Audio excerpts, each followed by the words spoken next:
Le titre de notre prédication d'aujourd'hui, c'est la foi. La foi qui s'exprime par la patience et la longanimité. La foi exprimée par la patience et par la longanimité. Dieu est bon. Dieu notre Père. Dieu est miséricordieux. Dieu est bon. Il a créé l'homme, pas pour maltraiter l'homme. Il a créé l'homme, pas pour envoyer l'homme en enfer. Il a créé l'homme, pas pour que l'homme souffre. Dieu est bon. C'est ça la nature de Dieu. Dieu est bon. Il a créé l'homme pour être avec l'homme. Il a créé l'homme à son image et à sa ressemblance. Il a créé l'homme pour que l'homme soit avec lui. Il a créé l'homme pour que l'homme soit participant de sa nature. Il a créé l'homme pour que l'homme soit participant de son éternité.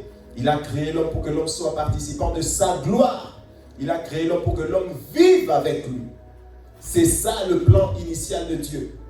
C'est ça le plan initial de Dieu. Dieu est bon. Dieu est bon. Et il a créé l'homme. Il l'a placé dans le jardin.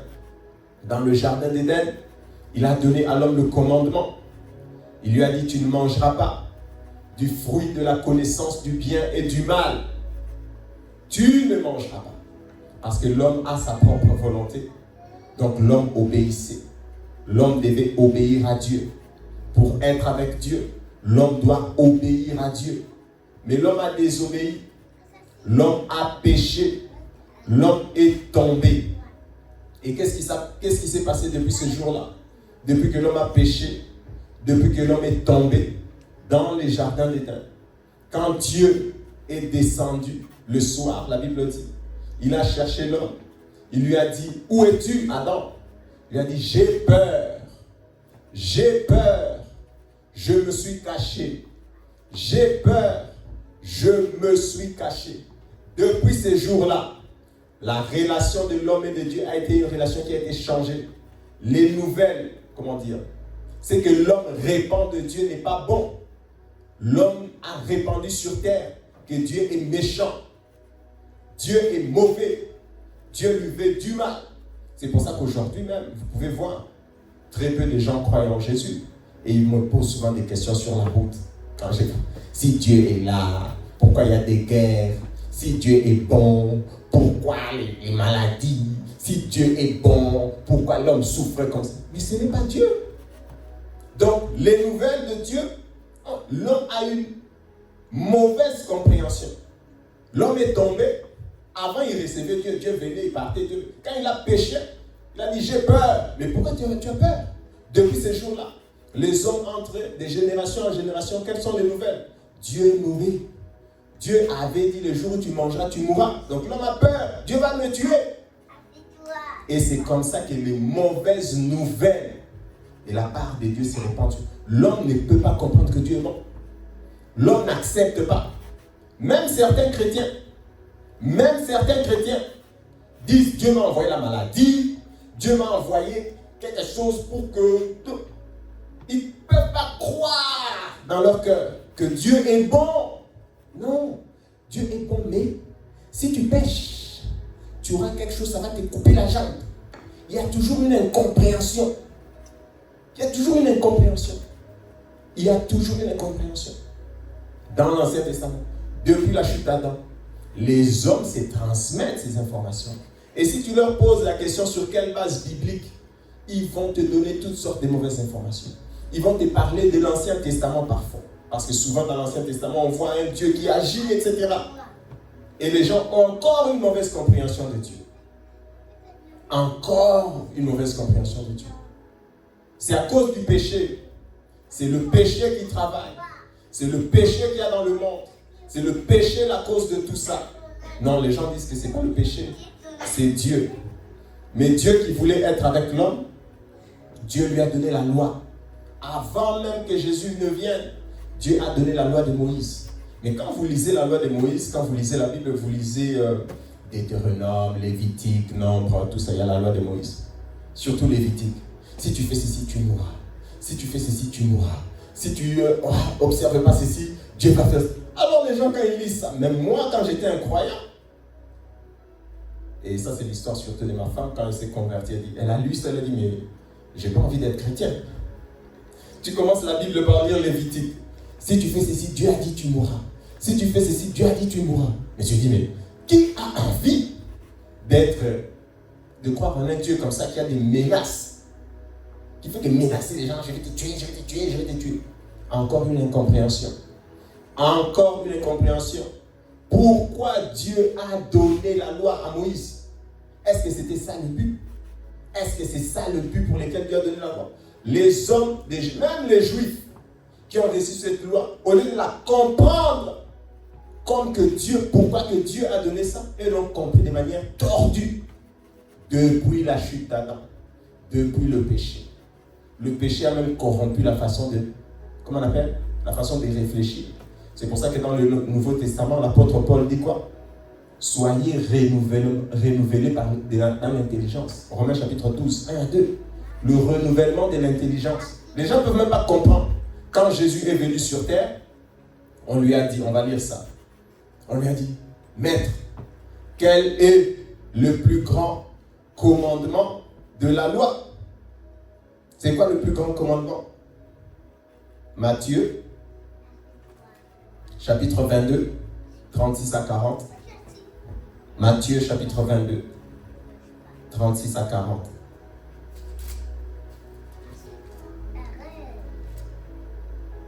Matthieu, chapitre 22, 36 à 40.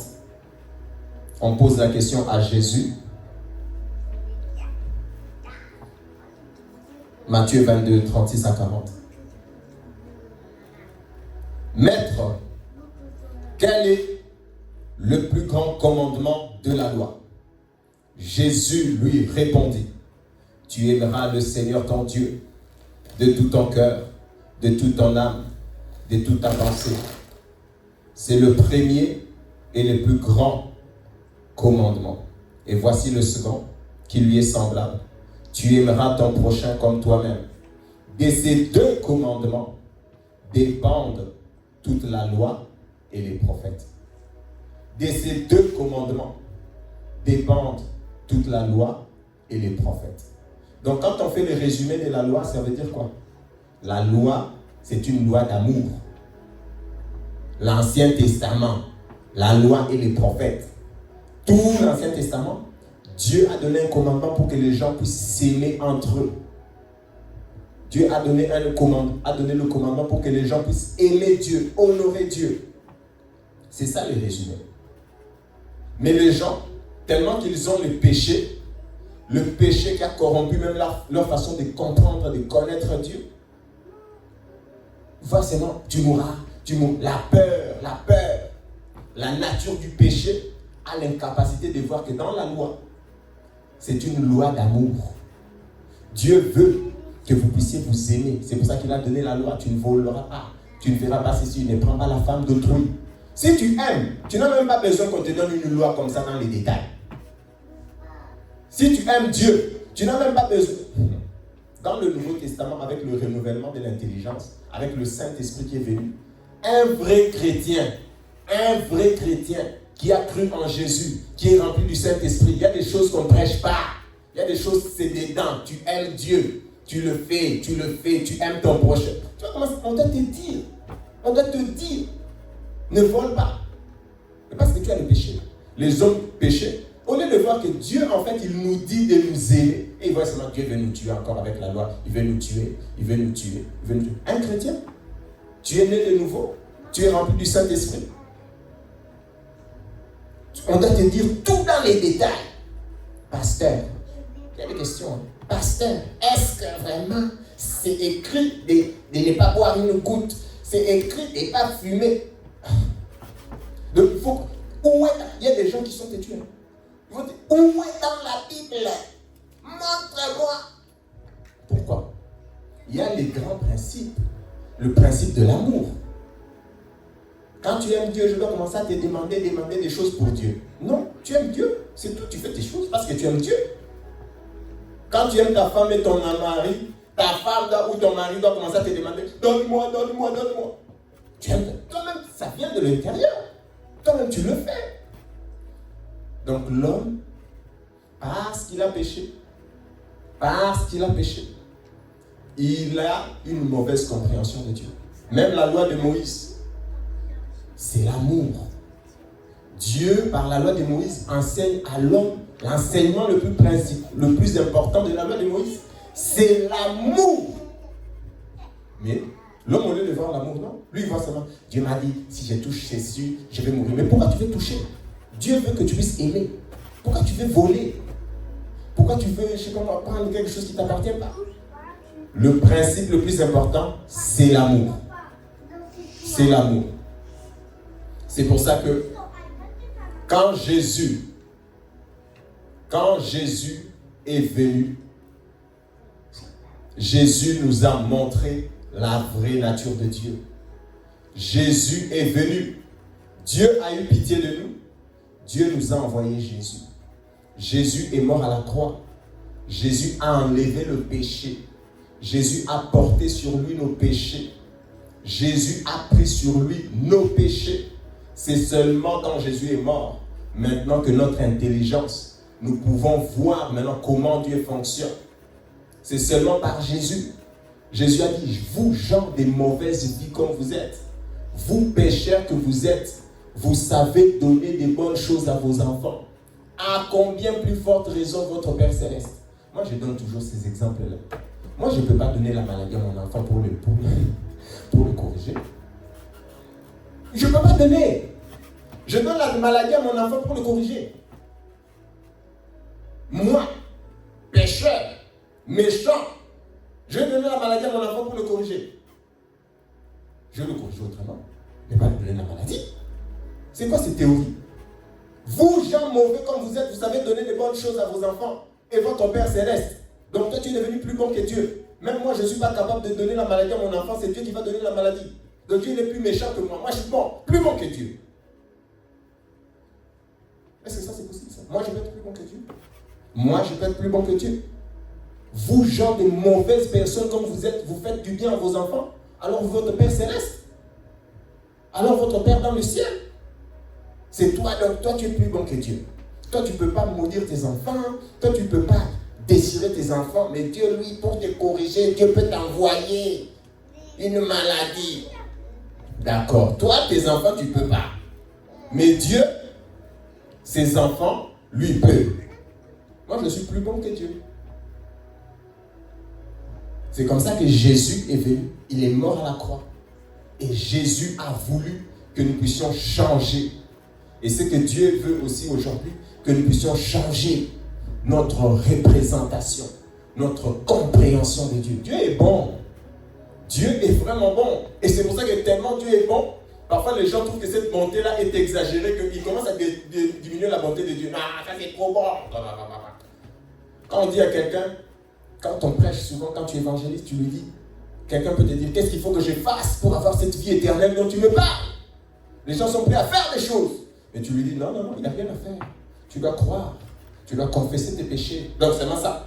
Oui, c'est seulement ça. Mais non, je veux encore. Non, il n'y a rien à faire. Tu dois juste recevoir Jésus. Croire qu'il est sauveur. Croire qu'il a porté tes péchés. Tu auras la vie éternelle instantanément. Maintenant, je vais prier pour toi. Genre, non. C'est trop facile. Dieu est vraiment bon. La vie éternelle, il la donne gratuitement. Mais c'est incroyable. La vie éternelle, Dieu la donne gratuitement. Dieu donne la vie éternelle gratuitement. Et Dieu est tellement bon que les êtres humains, parfois on n'arrive pas à croire à la bonté. On n'arrive pas à croire à la bonté de Dieu. Jésus est mort. Jésus est mort pour nos péchés. Jésus est mort pour nous enlever nos péchés. Et quand Jésus est mort, maintenant, ceux qui ont cru en Jésus ont une meilleure compréhension de Dieu. Ont une meilleure compréhension. Dieu est mon Père. Dieu est mon Père. Même mon Père biologique, physique, il y a des choses qu'il ne peut pas me faire. Je parle de personnes normales. Une personne normale, parce que sur la terre, maintenant, il y a des personnes extraordinaires. Là, tu vas voir un papa qui abandonne l'enfant, les enfants. Je ne parle pas des gens qui sont un peu de trouble. Je parle d'un être humain normal. Un être humain normal. avec des vrais sentiments, son propre enfant qu'il a élevé, tout ça. Non, il n'y en a pas des parents comme ça. J'en connais pas. Il n'y en a pas. Il n'y a pas des parents comme ça. Et ça, c'est le summum de la bonté sur terre. C'est la relation des papas et des enfants. Ou des mamans et des enfants. Ça, c'est le summum de l'amour. Les parents font des choses extraordinaires pour leurs enfants. Et ils n'attendent rien. Dieu fait foi. Toi-même, tu peux mettre le chiffre. Donc, Dieu nous a aimés. Et Dieu nous aime. Et Dieu est bon. Ça, c'est le premier point de notre prédication d'aujourd'hui. Je voudrais vraiment, je souhaite, je prie, je désire que nous puissions vraiment, quand tu pries Dieu, attends-toi à des bonnes choses. Crois que Dieu est bon. Crois que Dieu est bon. Tu as reçu Jésus. Tes péchés ont été pardonnés. Tu as le renouvellement de l'intelligence. Crois que Dieu est bon. Dieu est bon. Mais jusqu'à ce que Jésus ne vienne, jusqu'à ce que Jésus ne vienne, Dieu, qu'est-ce qu'il a fait?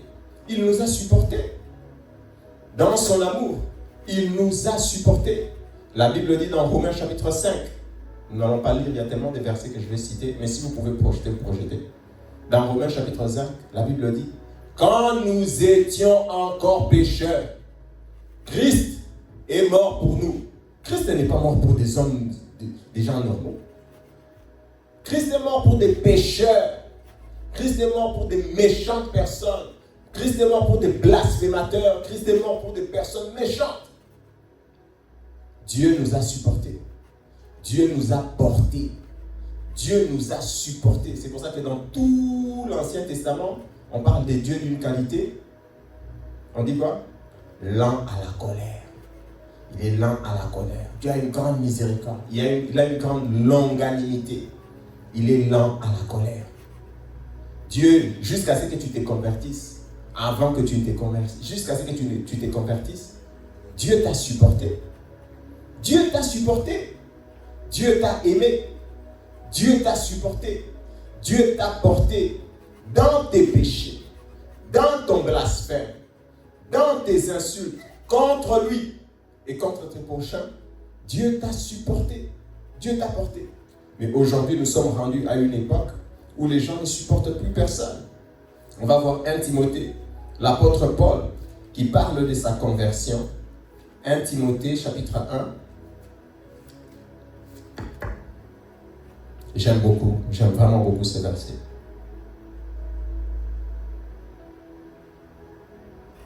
« 1 Timothée, pardon.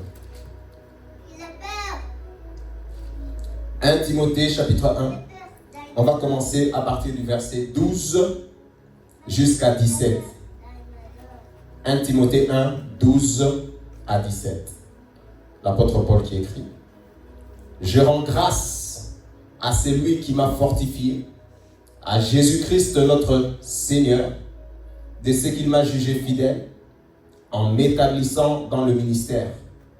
Moi qui étais auparavant, regardez ces péchés, moi qui étais auparavant un blasphémateur, un persécuteur, un homme violent. » L'apôtre Paul tuait les chrétiens. Il tuait les chrétiens. Il les tuait, il les arrêtait, il les violentait, il blasphémait Dieu. Ce ne sont pas des péchés faciles. Hein? Blasphémer Dieu, c'est fort quand même. Blasphémateur, persécuteur, un homme violent. Mais j'ai obtenu miséricorde parce que j'agissais par ignorance dans l'incrédulité. Et la grâce de notre Seigneur a surabondé avec la foi et la charité qui est en Jésus-Christ. C'est une parole certaine, j'aime beaucoup ce verset, et entièrement digne d'être reçue, que Jésus-Christ est venu dans le monde pour sauver les pécheurs, dont je suis le premier. L'apôtre Paul, apôtre de son état, quelle humilité. Il dit, lui il est le premier de pécheurs. Il a cité quelques de ses péchés, il a dit, vraiment par rapport à ma conversion, par rapport à moi, comment je me suis converti, par rapport à ce que je faisais auparavant, c'est vraiment vrai que Jésus, il est vraiment venu dans ce monde pour sauver les pécheurs. Les péchés des gens ne sont pas trop grands pour que Jésus les sauve. Les péchés des gens ne sont pas trop grands pour que Jésus les sauve. L'apôtre Paul était un meurtrier. C'était un meurtrier. Il a tué les chrétiens. Il a tué les chrétiens. Dieu est bon. Dieu est bon. Dieu est bon. Dieu est bon. Amen. L'apôtre Paul était un meurtrier. Mais regardez ce qu'il dit. Mais j'ai obtenu miséricorde, verset 16, afin que Jésus-Christ fit voir en moi le premier toute sa longanimité pour que je servisse d'exemple à ceux qui croiraient en lui pour la vie éternelle. Au roi des siècles, immortel, invisible, seul Dieu, soit honneur et gloire au siècle des siècles. Amen. Amen. Il dit, j'ai obtenu miséricorde afin que Jésus-Christ fit voir en moi le premier toute sa longanimité. Aujourd'hui, c'est de ça que je vais parler, la longanimité. Dans la Bible, je vais expliquer juste une parenthèse. Dans le Nouveau Testament, dans certaines versions, on écrit juste patience, patience, patience, patience, patience. Mais le Nouveau Testament explique deux types de patience. Il y a la patience dans le français ici qu'on dit longanimité. Et il y a la patience qu'on appelle juste patience. Comment on appelle le backward, le mot en arrière en grec, il n'est pas le même. La patience exprimée envers les hommes, j'ai noté, je ne vais pas bien prononcer, mais je vais le noter, vous pourrez vérifier vous-même. Makrothumia. M-A-K-R-O-T-H-U-M-I-A. Et ça, c'est patience envers les hommes. Puis il y a la patience envers des situations. C'est de ça que le Nouveau Testament parle. H-I-P-O-M-O-N-E. La longanimité, c'est la patience envers les êtres humains. La longanimité. Jésus, Dieu, avant que nous puissions nous convertir, Dieu nous a montré une très grande longanimité. Patience dans nos troubles, patience quand nous étions blasphémateurs, patience quand nous étions en train de l'insulter, patience quand nous étions en train de blasphémer, de persécuter l'Église. Dieu a montré en notre égard une très grande longanimité. La longanimité. Il y a aussi dans la Bible la patience dans les épreuves. La patience dans les épreuves. Si tu es en train de faire, par exemple, tu es sur une file d'attente, tu dois être patient. Mais quand quelqu'un est en train de te faire du mal, tu dois démontrer envers cette personne-là de la longanimité. La longanimité. Dieu est patient envers toi. Toi aussi, tu dois démontrer de la patience envers ton prochain. Dieu a été patient envers nous. Dieu a démontré une grande longanimité envers nous. Dieu nous a supportés. Dieu nous a portés. Dieu a supporté nos péchés. Nous devons nous aussi nous supporter. Nous supporter. Nous supporter. Aujourd'hui, pourquoi les relations sont détruites? Pourquoi aujourd'hui les relations se détruisent? Pourquoi les gens à peine mariés 1 an? Pourquoi? Il n'y a aucune miséricorde les uns envers les autres. Aucune longanimité. Aucune longanimité. Aucune patience. Les gens veulent que les gens changent du jour au lendemain. Les gens veulent aucune longanimité. Aucune patience. Pendant que nous, Dieu nous a portés. Dieu nous a supportés. Dieu t'a supporté. Et il attend de nous aussi que nous puissions nous supporter. Que nous puissions manifester la longanimité les uns envers les autres. Nous allons lire un verset.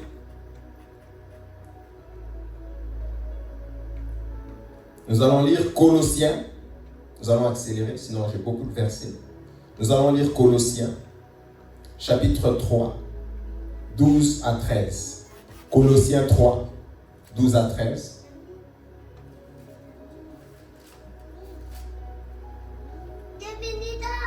Colossiens 3, 12 à 13.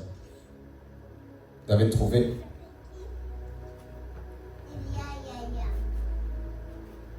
Je vais lire au nom de Jésus. Ainsi donc, comme des élus de Dieu, saints et bien-aimés, revêtez-vous d'entrailles de miséricorde, de bonté, d'humilité, de douceur, de patience. Ici le mot patience, c'est longanimité. De patience, de longanimité. Le backword, c'est macrotomia, comme je dis tantôt. Supportez-vous les uns les autres, et si l'un a sujet de se plaindre de l'autre, pardonnez-vous réciproquement, de même que Christ vous a pardonné. Pardonnez-vous. Pardonnez-vous. La longanimité. Le Seigneur nous appelle à la longanimité. La patience. Dans Galates chapitre 5, verset 22, il est écrit, le fruit de l'esprit, c'est l'amour. La longanimité. La patience envers les autres êtres humains. C'est une patience spéciale. Il y a la patience dans les épreuves. Et il y a la patience envers les autres êtres humains qui nous persécutent, qui nous font du mal. La longanimité. La longanimité. On a besoin de longanimité dans l'église. On a besoin de longanimité dans nos relations de mariage. On a besoin de longanimité avec nos enfants. C'est ça la foi. La foi qui s'exprime par la longanimité. La longanimité. C'est ça la foi. Celui qui n'a pas de longanimité n'a pas de foi. Jésus a dit, mon Père est un vigneron. Mon Père est un vigneron. Dans Jean chapitre 15, verset 1er. Quelle est la caractéristique des vignerons? Ou quelle est la caractéristique des agriculteurs?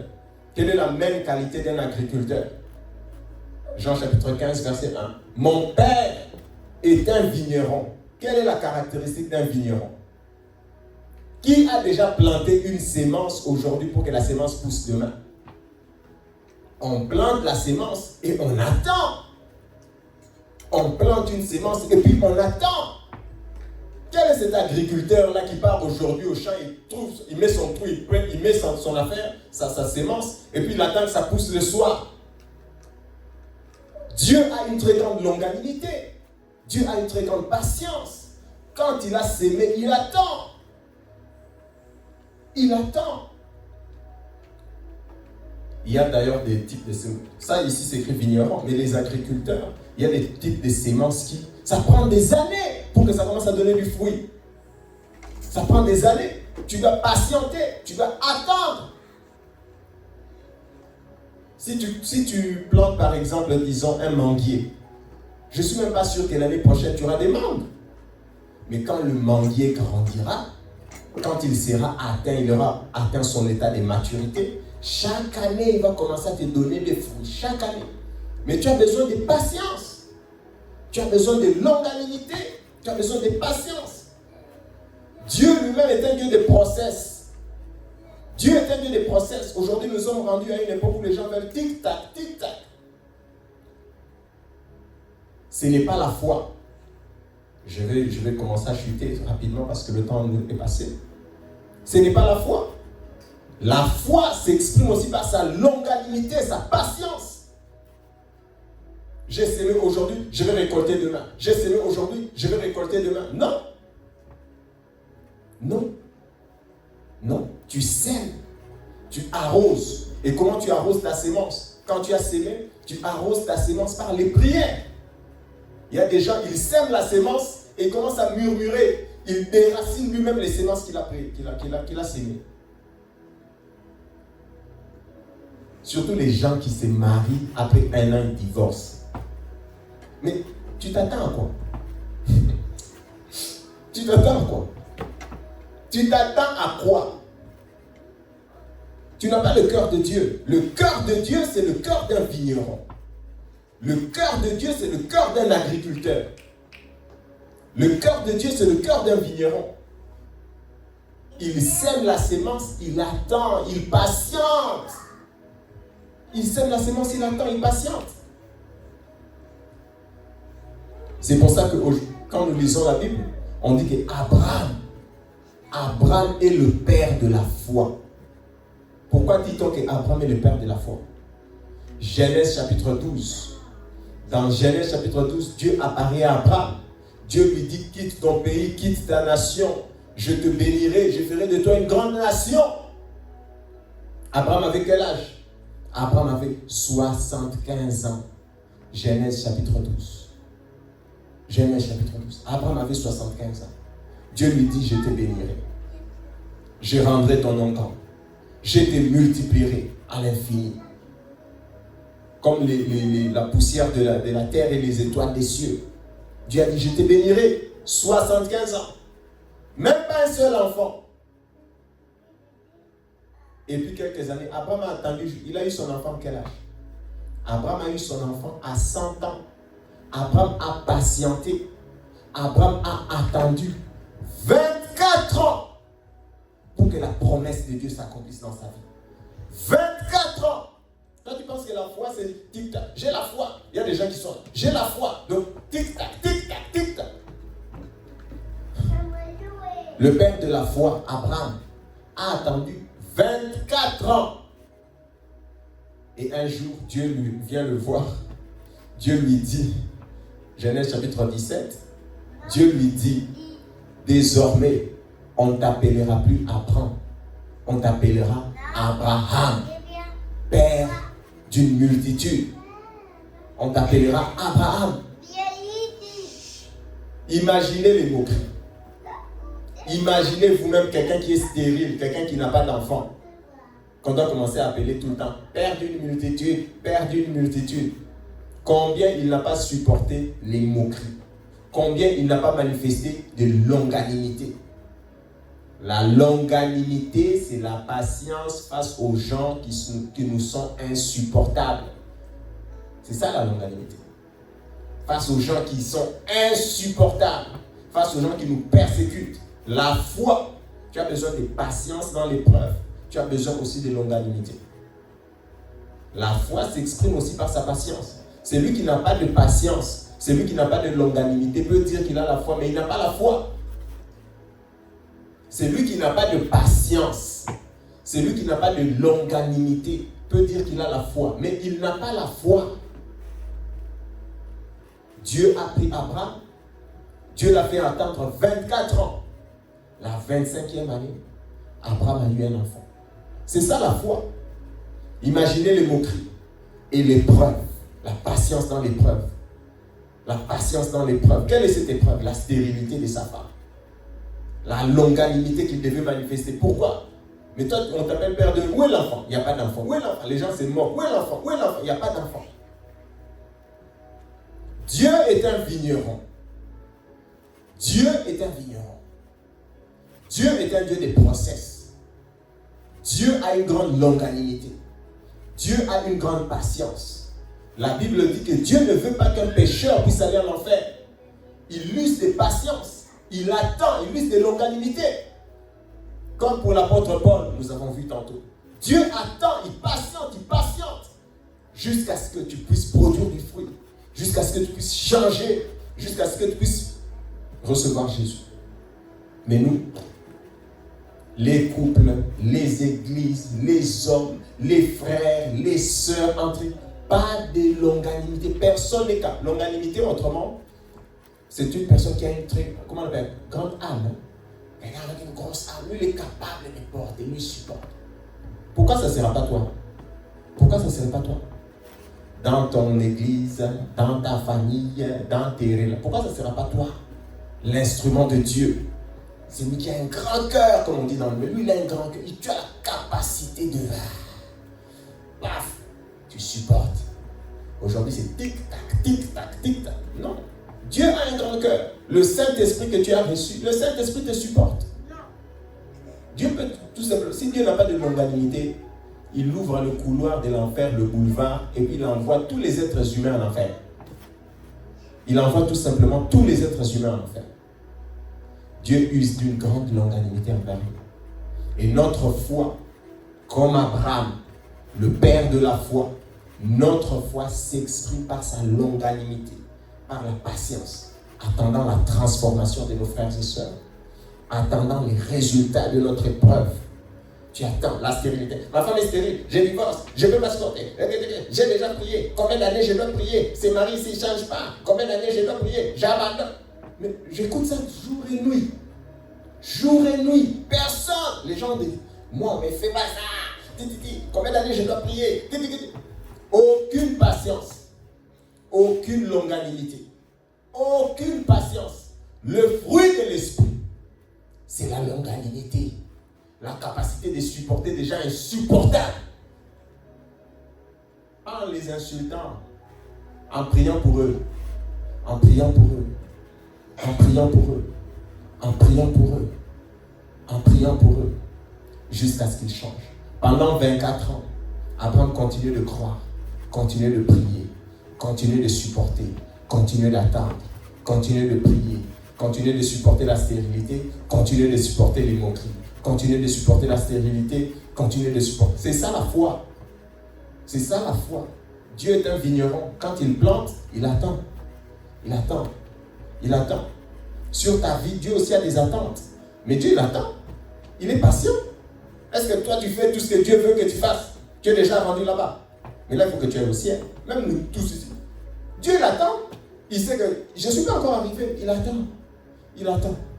Il attend. Il attend. Il attend. Il espère. C'est un vigneron. Il attend. Il est patient. Toi, tu n'attends pas.